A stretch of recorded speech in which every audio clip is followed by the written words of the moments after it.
예, 오늘 이 말씀을 가지고 같이 말씀을 나누고자 합니다. 여러분 가운데, 여러분 삶 가운데 여유를 가지고 지금 살고 계시나요? 아니면 여유를 찾아볼 수 없으신가요? 네, 일상에서 바쁘고 급하고 여러 가지 일들로 분주하다 보면 또는 발등에 불이 떨어진 것처럼 쫓기듯이 어떤 일들을 결정할 때 어려움을 겪는 일들이 종종 있습니다. 그래서 세상에서 급할수록 뭐 하라고요? 어떻게 가라고요? 급할수록? 천천히 가라고? 급할수록 돌아가라고? 천천히 가라는 또 어디서 나온 거예요? 천천히 가라가 아니라 급할수록 뭐라고요? 돌아가라고. 네. 이 이야기는 뭐예요? 아무리 급하더라도 당장의 눈앞에 처한 상황만 보지 말고 잘 그 상황을 분석하고 분별하고 또는 때로는 생각을 다르게 한다든지 또는 다른 관점으로 다른 시각으로 보면서 그 상황을 판단하는 의미라는 거죠. 결국은 어떤 상황에서도 여유가 없으면 손해볼 수밖에 없는 확률이 높아진다는 거예요. 그래서 이 여유라는 단어를 국어사전에서 제가 찾아봤습니다. 국어사전에 찾아보니까 첫째, 여유의 의미는 물질, 공간, 시간적 여유가 있어 남음이 있을 때 여유를 말합니다. 두 번째로 의미는 뭐냐면 느긋하게 생각하고 행동할 수 있는 마음의 상태. 그리고 대범하게 너그럽게 일을 처리하는 상태라고 국어사전에 그 의미가 나와 있더라고요. 여유가 있거나 없거나 무엇인가 가지고 있을 때 여유가 생기는 거죠. 할렐루야. 그래서 가장 쉬운 예로 여러분 차가 있는 사람과 없는 사람의 차이가 있죠. 네, 차이가 있어요. 어떤 집회를 갔을 때 차가 있는 사람은 그냥 여유롭게 마음껏 끝나고 나서도 자기가 마음껏 기도하다 갑니다. 근데 여유가 없는 사람은 어떻게 해요? 계속 시계 봐. 계속 시계 보면서 목사님이 메시지를 언제 들어갈란지 오늘따라 왜 이렇게 찬양은 긴지 막 이러면서 시계 보면서 전전긍긍하면서 아이고 이제 메시지 시작하려고 하는데 시간이 다 됐어. 버스 시간 다 됐어. 그럼 어떻게 돼요? 짐 챙겨서 나와야 돼요. 근데 차를 가지고 온 사람은 그냥 여유롭게 느긋하게 그리고 메시지가 끝나고 그리고 그 메시지를 붙들고 마음껏 기도하다가 돌아갈 수 있다는 겁니다. 그러니까 그만큼 무엇인가를 가지고 있는 사람과 가지고 있지 않은 사람은 그만큼 어떤 일을 하는 데 있어서 굉장히 제한을 받거나 아니면 누리면서 즐기면서 할 수 있다는 거예요. 가진 사람들은 여유가 있습니다. 할렐루야. 결국은 물질이나 공간이나 시간의 남음이 있어서 여유로워서 다른 것들을 생각할 수도 있고 또 여유롭고 너그럽게 즐길 수도 있다는 거예요. 여유는 무엇인가 가지고 있어야만 가능합니다. 마음이 풍성한 사람들은 여유가 있습니다. 할렐루야. 저를 보면 여유 있는 사람처럼 보이시나요? 아니면 좀 까탈스럽게 보이시나요? 여유라고는 찾아볼 수 없지 뭔가 좀 빡빡한 느낌. 제 친구가 간혹 그런 얘기를 해요. 너는 이렇게 평생을 살을 안 찌네. 제 친구가 벌써 저보다 거의 허벅지가 2배 가까이 돼가지고 원래 10대 때는 저랑 비슷했거든요. 체형이 비슷한데 군대를 하나님의 은혜로 너무 좋은 데를 간 거예요. 너무 좋은 데를 가가지고 부식을 마음껏 먹을 수 있고 라면을 마음껏 끓여 먹을 수 있는 군대를 간 거예요. 그러니까 제대하고 나오니까 저보다 1.5배가 이렇게 커져서 나왔어요. 그러고 나서 하나님의 은혜로 계속 그걸 유지하다가 지금은 더 풍성해지고 더 넉넉해지고 더 여유로워졌어요. 그래서 그 친구가 저랑 만나면 항상 하는 얘기가 그러니까 살이 안 찌는 것들을 보면서 정말 대단하다. 또 다른 한편은 우스갯소리로 살 안 찌는 것들은 이유가 있어. 성질머리가 나빠 막 이러면서 그런 까칠해서 그래 막 이러면서 그런 얘기를 합니다. 어쨌든 제가 보시기에 여유가 있는 사람처럼 보일지 어떨지는 모르겠습니다. 그러나 여유가 있으면 모든 일에 좀 자유롭게 선택할 수 있고 그리고 좀 넓게 생각할 수 있다는 거예요. 멀리 볼 수 있다는 거예요. 오늘 본문을 보시면 사도 바울이 갇혀있는 사람입니다. 갇혀있어요. 갇혀서 누구한테 편지를 보내는 내용입니까? 오늘 본문이 에베소에 있는 교회들에게 편지를 보내는 거예요. 에베소 교인들에게 보내는 편지예요. 바울이 더 여유가 있습니까? 에베소 교인들이 더 여유가 있습니까? 엄밀하게 따지면 시간적으로, 공간적으로, 물질적으로 다 여유 있는 사람들은 누구예요? 에베소 교인들이에요. 그리고 여유가 없고 갇혀있는 사람은 누구예요? 바울입니다. 근데 오늘 본문을 보시면 바울이 더 여유 있는 사람 같아요. 오늘 본문의 제목은요, 가진 자의 여유입니다. 할렐루야. 가진 자들이 되시길 주님의 이름으로 축복합니다.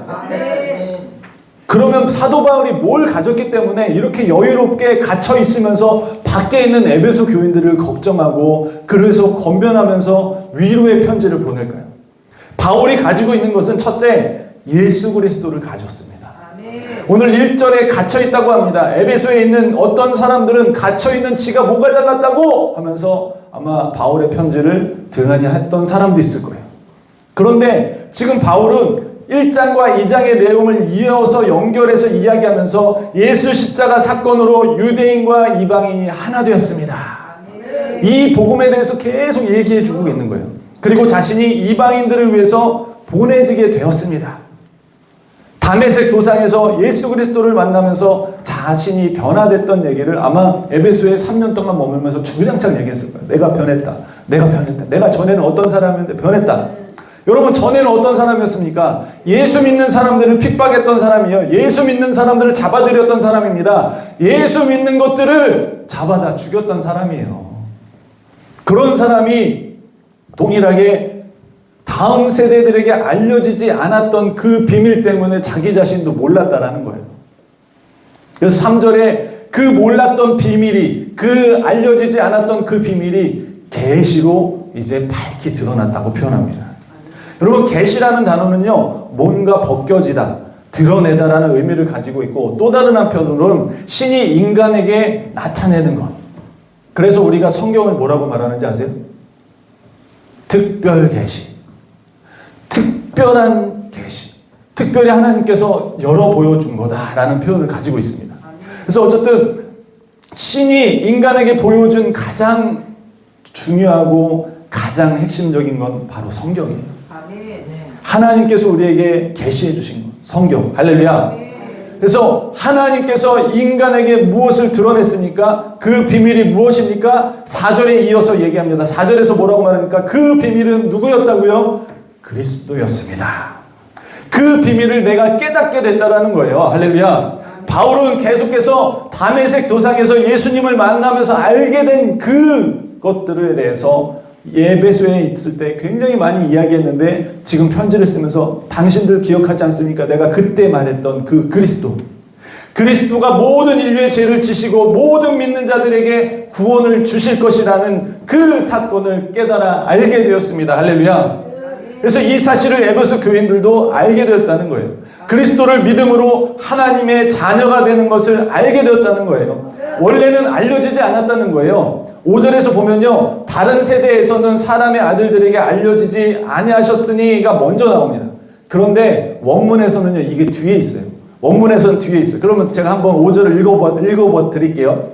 다른 세대에서는 하나님의 아들들에게 알려지지 아니하셨으니 이제는 그의 거룩한 사도들과 선지자들에게 성령으로 나타낸 것과 같이. 얼마나 부드럽습니까? 근데 개역성경을 읽을 때는 좀 헷갈려요. 좀 어려워요. 근데 반대로 읽으면 이해가 훨씬 빠릅니다.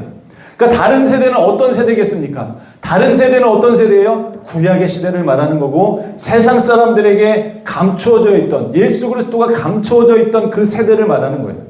근데 그의 거룩한 사도들과 선지자들로 말미암아서 깨달아 알려졌다라는 겁니다. 그것이 6절에 나타난 거예요. 6절에 뭐라고 말합니까? 상속자가 되었다, 지체가 되었다, 약속에 참여하는 자가 되었다라는 표현입니다. 할렐루야. 이것은 우리가 앞에서 봤던 2장 11절에서 22절까지 계속 사도 바울이 외쳤던 거예요. 이야기했던 겁니다. 하나님 안에서 연합과 화목의 목적은 뭐라는 거예요? 상속자가 되게 하려고. 할렐루야. 지체가 되게 하려고. 할렐루야. 약속의 참여자가 되게 하려고 하나님께서 이 땅에 오셨다는 것입니다. 할렐루야.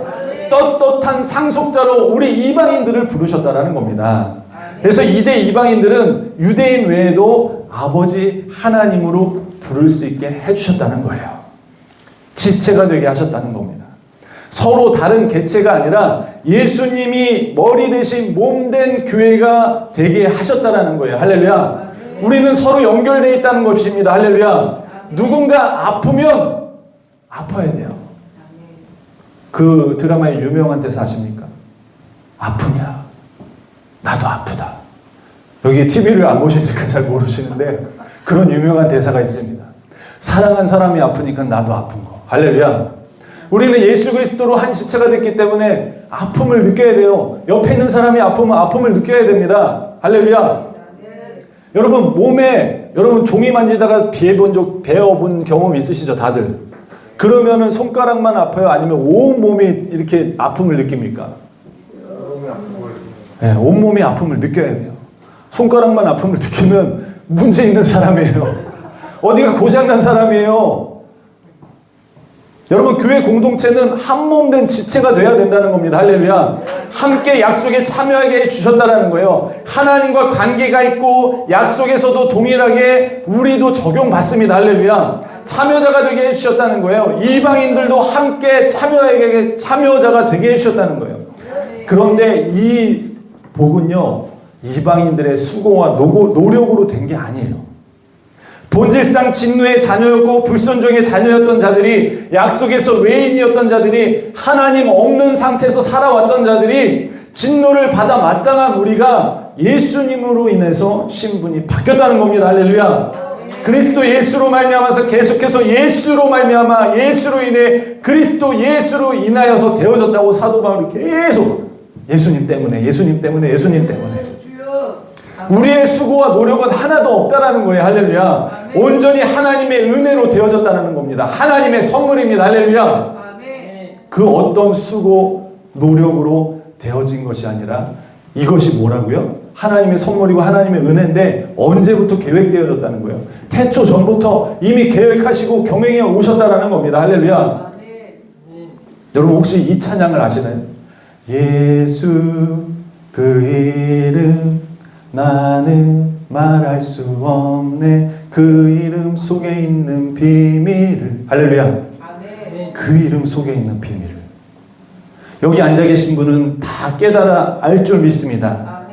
여러분 예수 그리스도의 안에 있는 그 비밀을 몰랐다면 자 오늘 어떻게 살았을까 한번 상상을 해본 적이 옛날에 있어요.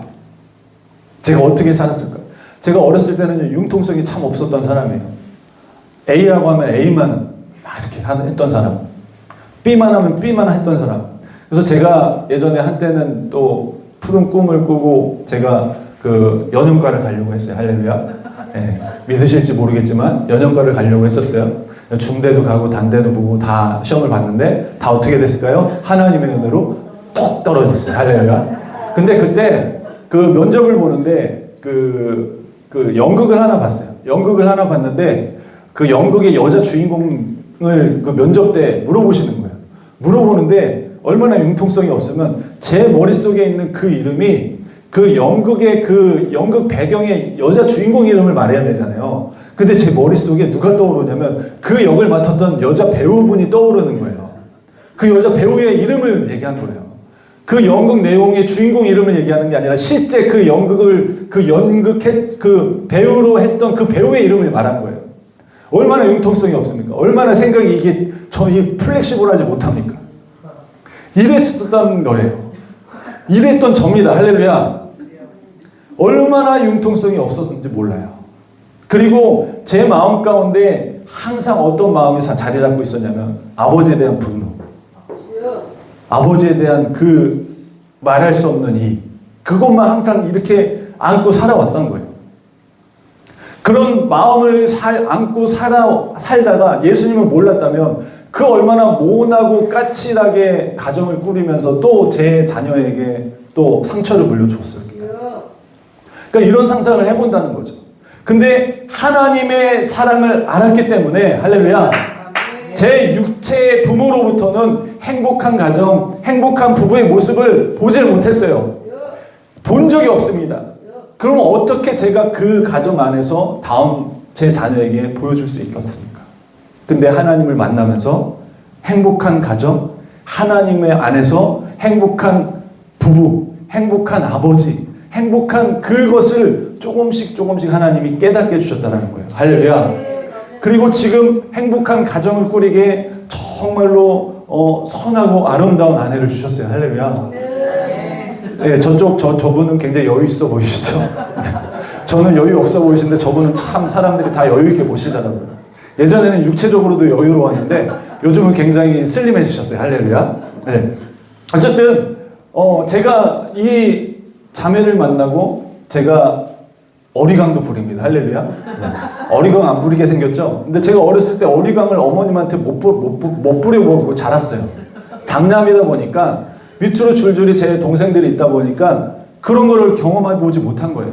그러니까 항상 뭔가 철든 아이로 계속 살아오고 뭔가 필요해도 내가 스스로 해결해야 됐던, 그래서 부모한테 뭔가 요구하지 않는 아이였던 거예요.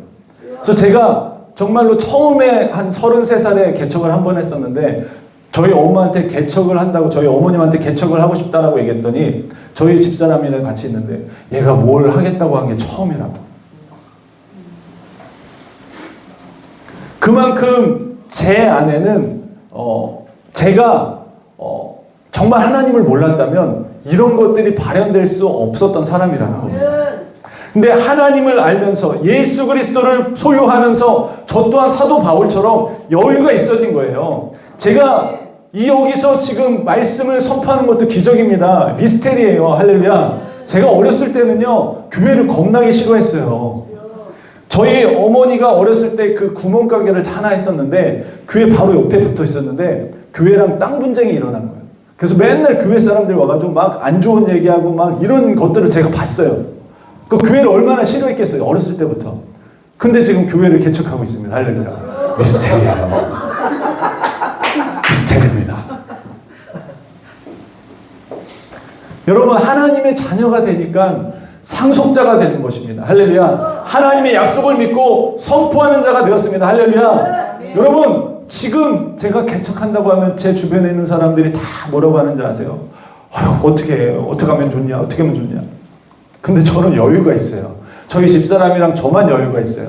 주변에 있는 사람 다 걱정해. 할렐루야. 근데 저랑 저희 아내는요, 예수 그리스도를 소유하고 있으니까 지금 이것을 하는 것들이 하나님께서 함께 하신다는 믿음이 있기 때문에 이 소유에 그러니까 여유가 있는 거예요. 할렐루야. 세상 사람들의 삶의 그 모습에서 한 걸음 떨어져서 볼 수 있는 여유. 내 인생은 한 걸음 떨어져서 내가 지금 이 앞에 있는 이 문제, 이 상황, 이 사건들을 한 걸음 떨어져서 볼 수 있는 여유를 저와 여러분들이 가지려면 예수 그리스도를 소유하시길 주님의 이름으로 축복합니다. 예수 그리스도를 소유할 때 여유가 있다는 것입니다. 바울이 가지고 있던 둘째는요, 무엇이냐면 하나님의 은혜를 가지고 있었어요. 7절에 바울은 하나님의 은혜의 선물을 받았다고 고백합니다. 바울이 노력했을 때 하나님의 뜻이라고 바울이 노력해가지고 하나님의 은혜를 받은 게 아니라는 거예요. 할렐루야. 예수님을 잡아 족치는데 노력했던 사람이에요. 예수님을 믿는 자들을 잡아들였던 거에 최선을 다해서 자기의 열정을 다해서 자기의 모든 것들을 다 쏟아부어서 잡으러 다녔던 사람이에요. 할렐루야. 근데 그런 사람이 하나님의 뜻을 알고 깨닫고 나서 하나님을 바로 알고 나서 어떻게 바뀌었다는 거예요? 예수님을 알리는 자로 완전히 180도 바뀌었다는 거예요. 처음에 사도 바울이 예수님을 전하려고 할 때 얼마나 두근반 세근반이었겠어요. 다 소문이 딱 퍼졌는데 가장 그가 무도한, 가장 정말 열정을 다하고 열심을 다해서 예수당을 붙잡았던 사람이 누구였다는 거예요? 사도 바울이었다는 거예요. 근데 그가 도리어 복음을 전할 때 얼마나 사람들이 자신에 대해서 안 좋게 생각할까를 얼마나 걱정을 했겠습니까? 모래 스치는 장면들이 있지 않았겠어요? 예수를 믿는 자들을 잡아들였던 사람, 그 모습들. 그리고 여러분, 스테반이 돌에 맞아 죽을 때 그 옆에 있던 사람이 바로 누구였어요? 사도 바울이었어요. 같이. 여러분, 그런 자였는데 자기가 되리어 그렇게 스테반 집사님처럼 그렇게 자기가 잡아 죽였던 사람으로 자기가 바뀌는 거예요. 하나님의 일꾼이라고 말할 수 있게 된 것입니다. 이것이 뭐예요? 하나님의 은혜가 너무나 놀라운 걸 깨달아 알았기 때문에 죽음도 두렵지 않은 겁니다. 할렐루야. 저희 아내는요, 죽음도 두려워하지 않아요. 저는 저랑 같이 사는 사람한테 항상 도전을 받습니다. 참 어떻게 저렇게 살까? 주님 저도 그렇게 바뀌게 해주세요. 제가 없어도 잘 살 사람이에요. 할렐루야. 주님과 함께 잘 살 사람이에요. 할렐루야. 그래서 저는 끝까지 기도합니다. 주님 끝까지 오래 살게 해주십시오. 8절에 사도 바울이 이렇게 고백합니다. 모든 성도 중에 지극히 작은 자보다 작은 나에게. 할렐루야. 여러분 겸손을 가장한 말이 아니에요. 사도 바울이. 바울의 신앙 고백입니다. 바울의 진실된 마음이에요. 저와 여러분들도 모든 성도들보다 더 작고 작은 나라고 고백할 수 있는 저와 여러분이 되시길 주님의 이름으로 축복합니다. 하나님의 일을 한다고 하는 사람들이 가져야 하는 마음가짐, 마음 자세가 바로 사도 바울의 고백 같은 이 마음을 가져야 된다는 거예요. 감사하게 하나님이 그 누구도 아닌 나를 불러주셨다라는 거. 할렐루야. 여러분 엄밀하게 따지면 사도 바울은 우리 현대로 말하면 서울대 법대 이렇게 나온 사람이라는 거예요. 탁월한 사람이에요. 근데 그 탁월함을 사도 바울은 자랑하지 않아요. 배설물로 여기고 그 다음에 또 어떻게 자기 자신을 표현합니까? 괴수 중에 괴수다라고 표현할 정도로 사도 바울은 그만큼 하나님 안에서 지극히 작은 자라는 것을 이것이 그냥 척하는 게 아니라 신앙 고백이었다는 거예요. 내가 은사가 많아서 세워주신 것이 아니라는 그 마음가짐. 할렐루야. 내가 잘나서 그런 것이 아니라는 거예요. 여러분 나 아니어도 하나님 일을 맡아줄 사람 많아요. 나 아니어도 된다니까. 나 아니면 안 된다고 생각하는 것 자체가 교만입니다. 할렐루야. 내가 아니면 이 단체 안 돼. 내가 아니면 이 회사 안 굴러가. 내가 아니면 이 교회 안 굴러가. 죄송하지만요. 그 사람 빠지면 더 잘 굴러갑니다. 하나님의 일을 한다는 사람들이 가져야 될 마음의 자세는 나 없어도 잘 굴러가지만 하나님이 나에게 이 작은 거라도 맡겨주신 거에 감사할 수 있는 마음이 있어요. 모든 성도 중에 작은 자보다 작은 나에게 맡겨주셨다라는 이 사도 바울의 고백. 할렐루야. 하나님의 은혜가 너무나도 커서 측량 못할 그 은혜를 경험했기에 사도 바울은 이런 고백을 할 수 있었던 것입니다. 저를 생각해 보면 제 자신이 이런 마음을 가졌었을까 생각해 보니까 항상 겸손한 척만 것 같아요. 다른 사람보다 정말 작고 작은 나라고 그게 정말 그냥 사역자로서 척했던 것 같아요. 그러니까 사도 바울을 제가 이 바울 서신을 읽을 때마다 항상 도전을 받는 게 어떻게 이 정말로 탁월하고 뛰어난 사람이 이런 고백을 할 수 있을까? 왜? 하나님의 은혜를 강하게 경험했기 때문에. 할렐루야. 은혜의 풍성함을 경험했기 때문에 무슨 일이든 못하겠습니까? 라고 이 사도 바울은 그 마음의 자세가 있었다는 거예요. 모든 사람에게 전하고 싶었던 것, 받은 은혜, 풍성함을 전해주고 싶었던 거예요. 자기가 경험했던 그 하나님의 은혜를 전해주고 싶은 그 마음, 그 뜨거운 마음이 있었다는 것입니다. 하나님의 은혜를 경험했던 바울은 비참했던 자에서 하나님의 놀라운 은혜를 경험한 자로 바뀌었다는 겁니다. 할렐루야. 풍성함, 그 어떤 흉악한 사람이라도 예수 그리스도의 보혈을 받아서 주시는 하나님의 측량 못할 그 은혜를 받으면 바로 사도 바울과 같은 고백이 있을 줄 믿습니다. 아멘. 여러분 이것이 하나님의 계획 가운데 계속 착착착착착 진행되는 거예요. 하나님의 계획하심 가운데 들어 쓰시는 거에 감사할 수 있는 저와 여러분이 되시길 주님의 이름으로 축복합니다. 아멘. 내가 잘나서 쓰는 게 아니라니까요.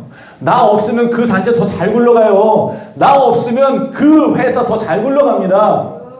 교만한 마음을 내려놓으시고 하나님 앞에 주신 그 은혜를 감사하며 그 은혜를 소유하는 저와 여러분이 되시길 주님의 이름으로 축복합니다. 아멘. 바울은 자신이 엄청난 죄인이고 살인자였다라는 사실에서 하나님의 은혜를 경험하니까 이렇게 지극히 작은 자 중에 작은 나를 일꾼으로 만들어 주셔서 너무 감사하다는 표현을 할 수 있는 것입니다. 네. 은혜 받지 못할 자였는데 하나님의 은혜를 소유했던 거예요. 죄가 많은 곳에 뭐가 더 많다고요? 은혜가 더 많다. 그렇다고 죄를 하는 얘기는 아닙니다. 죄가 그만큼 많은 곳에 하나님의 은혜가 더 크게 부어진다는 거예요. 할렐루야. 그렇게 하나님의 은혜가 풍성하게 날마다 부어지는 저와 여러분이 되시길 주님의 이름으로 축복합니다. 바울이 가진 세 번째는요, 올바른 믿음이에요. 철저하게 십자가의 사건을 강조합니다. 죄인인 우리 모두가 하나님 앞에 나갈 수 있는 사건임을 강조하는 거예요. 그리스도 앞에서 살인자요 강도였고 범법자에서 하나님께로 나아갈 수 있게 된 예수 그리스도의 십자가 사건에 감격이 있었다라는 거예요. 믿음으로 말미암아서 담대히 나아갈 수 있게 되었다는 겁니다. 예수님으로 말미암아서 예수 그리스도를 믿음으로 말미암아서 확신 있게 하나님께 나아갈 수 있게 됐다는 거예요. 하나님 앞에 나아갈 수 없는 존재였는데 하나님의 은혜와 사랑으로 그리스도 예수님의 행하심으로 내가 하나님께 나아갈 수 있게 됐다는 거예요. 절실하게 절망적일 때, 절박할 때 하나님이 찾아오셔서 사도 바울을 완전 주셨다는 거예요. 저에게도 이런 감격이 있습니다. 그러면 저도 전도사 때예요. 전도사 때 다른 사람들이 볼 때는 티가 나지 않았어요. 하나님 앞에서 고개를 들 수 없을 정도로 제 자신, 나에게 내 스스로는 너무 하나님 앞에 너무 죄송한 거예요. 내 죄가 해결이 안 되는 거예요. 괴로워가지고요, 어느 날은 비가 내리는 날에 비 맞으면서 하나님 앞에서 얼마나 외쳤는지 몰라요. 부르짖으면서, 여러분 그때는 좀 감수성이 예민했어요. 비가 올 때 비 맞으면서 주님 왜 저한테 왜 저를 부르셔서 왜 일을 감당케 하십니까? 자격도 안 되는데 왜 하면서 부르짖었던 기억이 있어요. 그런데 하나님께서 말씀으로 위로해 주셨습니다. 말씀으로 격려해 주셨습니다. 할렐루야. 올바른 믿음 가운데 세워질 수 있게 하나님께서 붙들어 주셨다라는 거예요. 과거의 내가 아닌 새로운 존재가 되어서 담대함으로 확신을 가지고 하나님 앞에 나아가게 됐습니다. 여러분, 말씀의 약속을 붙잡고 나아갈 수 있는 믿음이 생겼다는 거예요. 힘들고 어려울 때, 죄를 지을 때 예수님으로 말미암아서 뻔뻔하게 나아갈 수 있는 믿음이 생겼습니다. 말씀을 통한 올바른 믿음. 여러분, 나의 감정이나 나의 경험이 아니라 말씀에 근거한 올바른 믿음을 가지게 되었다는 거예요. 이 믿음은 때때로 뻔뻔한 믿음이에요. 야, 너 같은 놈이 천국 가면 나는 만국 간다. 너 같은 놈이 천당 가면 나는 만당 간다. 그런 말을 들을지언정 말씀은 분명히 우리에게 얘기합니다. 내 감정과 상관없어요. 나의 상태와 상관없어요. 말씀이 중요한 거예요. 기록된 말씀이 뭐라고 하는지를 분명히 믿고 그 말씀을 믿고 전진하는 사람만이 하나님 안에서 날마다 변화될 줄 믿습니다. 나를 보면, 나 자신을 보면 그렇지 못하기 때문이에요. 나를 보는 것이 아니라, 나의 상태를 보는 것이 아니라 말씀을 믿는 겁니다. 할렐루야. 나의 감정에 휘둘리는 것이 아니라, 나의 어떠한 상황에 요동하는 것이 아니라 기록된 말씀을 믿는 거예요. 할렐루야. 자신의 노력으로 되는 게 아니라니까요.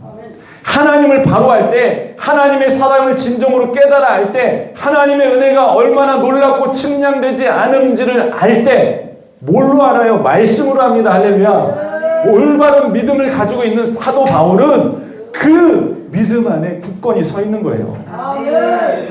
바울의 기도가 날마다 깊어졌던 것처럼 저와 여러분의 기도도 날마다 깊어지길 주님의 이름으로 축복합니다. 바울이 갇힌 상황에서 여유를 부릴 수 있는 사람이 될 수 있었던 것, 하나님에 대한 이 세 가지 믿음을 가지고 있었다. 갇혀있는 것이 환난이나 어려움일 수 있으나 낙심하지 말라고 오히려 권면하고 있는 사도 바울. 감옥에 갇혀있는 바울은 오히려 에베소 교인들을 안심시켜주고 있습니다. 자유가 박탈당하고 차디찬 감옥 그 맨바닥에 힘든데 이것은 아무것도 아니라고, 환난당하는 것은 오히려 영광스러운 일이라고 말해주고 있는 바울의 모습, 바로 저와 여러분들의 모습이 되길 주님의 이름으로 축복합니다. 여러분, 이렇게 할 수 있는 이유는 바울은 예수 그리스도를 소유했습니다. 할렐루야. 바울은 하나님의 은혜를 크게 경험했습니다. 할렐루야. 바울은 말씀 위에 올바른 믿음을 가지고 있었기 때문에 가진 자의 여유를 가지고 세상을 목도할 수 있었고 관망할 수 있었다는 것입니다. 여러분, 바울의 고백이 뭡니까? 나는 괴수 중에 괴수라는 말을 고백할 정도로 내면의 갈등이 항상 스트러글이 있었던 사람이에요. 그럼에도 불구하고 그 스트러글을 이겨낼 수 있는 건 뭐예요? 예수 그리스도를 소유했기 때문에. 할렐루야.